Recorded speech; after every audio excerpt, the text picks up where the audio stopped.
In today's video, we take a look at a man who refused to pay child support because she lied on the DNA test, and this mother who is shocked that she has been ordered to pay child support. Oh yeah, you're really about to pay today because you know Medicaid has to be reimbursed to the state, right? Well, you just found out something today. I'm so glad that you are ready to learn something because you are about to learn today, okay? Child support is $1,096 plus we need to reimburse that Medicaid like I told you. So we take that $5,400, do 9% of that. That comes out to $486. $486 plus the $1,096. That bring your child support obligation to $1,582 per month. I'm sorry, you said 1,000 what? $1,582. Anything else? For 2 kids? Look how disgusted she is, that she now has to pay child support to her ex-husband for the kids. But at least she is paying the money for her own kids, not like this man who was forced to pay child support for kids that are not his. Framed for a pregnancy that I didn't commit. I had legally admissible evidence to prove that I didn't do it. And my attorney told me we had less than a 10% chance of winning with 2 DNA tests proving that I didn't do it. We subpoenaed the mother and her family members, and only then did we find out she actually got pregnant 6 weeks after I broke up with her. That is not the story that she told. How do you have less than a 20% chance of winning when you can prove you didn't do it? You can prove the other party knowingly and willingly concealed material facts from you. This led to a journey of battling through the courts over a 5-year period, child support lawsuit, 2 bench trials, appeal to the Court of Appeals in the state, appeal to the state Supreme Court, and then an appeal to the United States Supreme Court because a fraud had been perpetrated on me, on my family, and on the child. And still, there are really high chances that the woman in this case would walk free and won't face any punishments for the crime she committed. But at least this man got to know the truth and did not let this woman use the child as a weapon, which is more than I can say for this man here.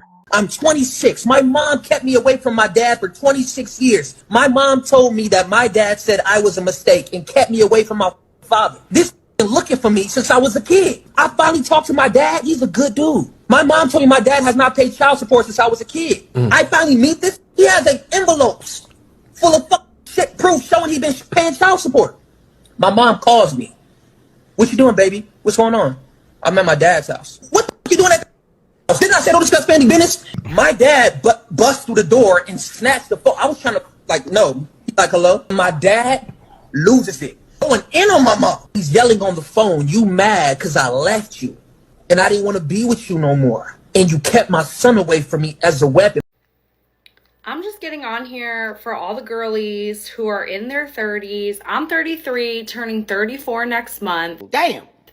And I'm just fucking done dating. Like, excuse my language, but I'm done. Like, for a while there, I was on a kick for the younger guys because that was all that was hollering at me. Because I must say, I think I look pretty good for being 33. So I was like, okay, I'm done with the young ones. Like, they're too immature. Like, I'm looking for something more serious in life. They're not doing it for me. Cool, whatever.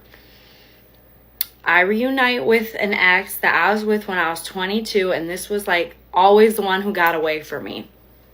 Mind you, he is 3 years older than me, going to be 37 in January. This man is emotionally unavailable.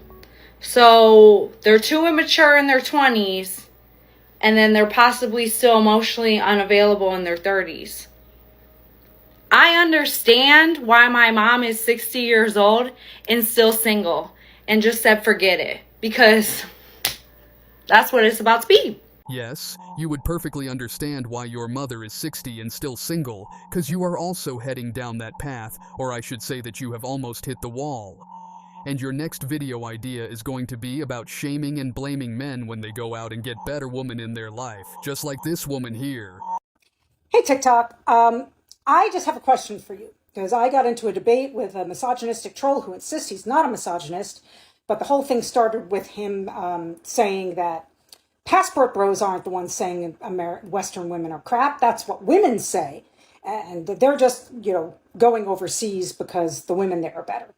And I said, I see the fact that they are looking to find a woman who is at an economic and language disadvantage, take her away from her entire support network and the country she's known for her whole life, and isolate her away from that. The very nature of that is abusive and controlling. And he said, no, that's just my opinion. So I ask you, TikTok, is it just my opinion, or does anybody else hold the same or similar opinion of the passport bro desired relationship? Leave it in the comments. Can't wait to read them. Thanks.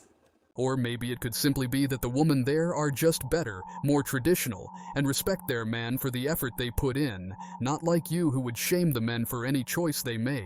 34 years old, and I've been single for years. I honestly stopped counting how many years at this point. Been single mostly by choice, I guess, kind of by circumstance. This past summer was me intentionally putting myself out into the world, into the dating pool. I had so many comments like, why did you wait until you were 30 to start dating? 30 is too late. And honestly, those kind of comments are coming from a place of judgment. You never know what's going on in people's lives. And 30 is not too late. 30 is still so young. Those comments have made me reflect on why I've been single for so long. And it comes down to a couple of reasons. For one, I've just got used to being single, grew up in a strict household, so I couldn't date growing up, and I just honestly felt scared and nervous to start dating when I was, out of the house.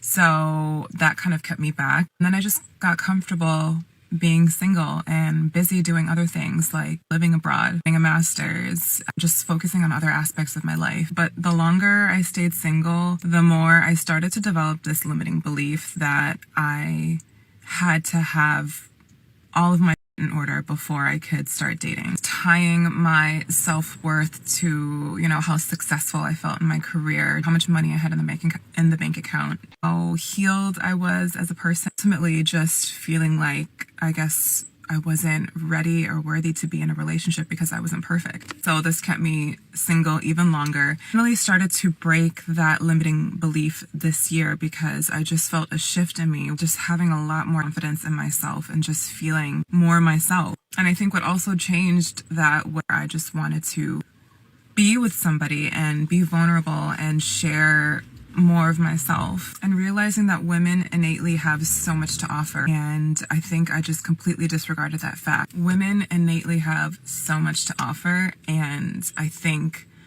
society tries to teach us that we don't, but we do so much, and that's a topic for another day. But once I realized that I have so much value and so much to offer to somebody outside of my career, outside of my bank account, outside of all of the other things that I was thinking about, I became ready to date. So now I'm dating in Chicago, and yeah, it's interesting. It's really interesting to say the least. I don't use the apps. I just try and meet people in real life. Yeah.